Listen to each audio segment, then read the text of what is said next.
This is the VOA Special English Health Report.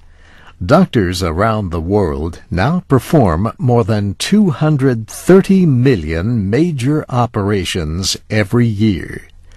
The World Health Organization says preventable injuries and deaths from surgical care are a growing concern.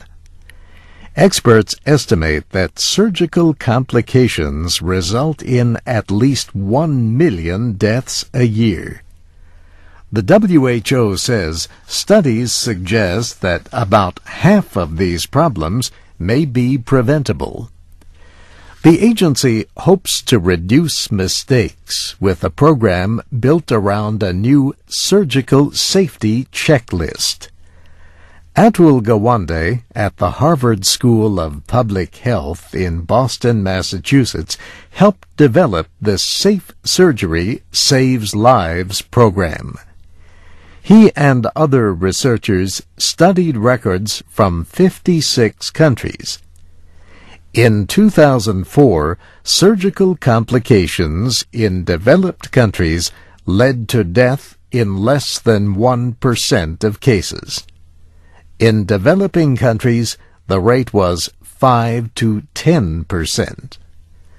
Complications can happen during an operation or after. For example, an infection might develop after surgery. More than 200 medical societies and health ministries are joined in the effort to make surgery safer. The checklist is similar to what airplane pilots use before takeoffs and landings. One member of the surgical team administers the checklist. The first questions are asked before the patient receives anesthesia. The very first step is to confirm the patient's identity and the operation to be performed. More questions are asked before the first cut. All members of the team are supposed to introduce themselves by name and job.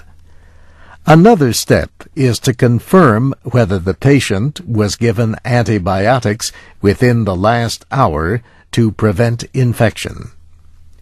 The third and final part of the checklist is completed before the patient leaves the operating room. For example, surgical items like sponges are counted to make sure nothing is left inside the patient. At 8 study locations worldwide, these tasks were being done only 36% of the time. But the WHO says use of the checklist increased that to 68%. Some hospitals reached almost 100%. Early results from 1,000 patients showed a drop in complications and deaths. Dr. Gawande says the checklist has helped him in his own surgery. A final version of the checklist is expected by the end of the year.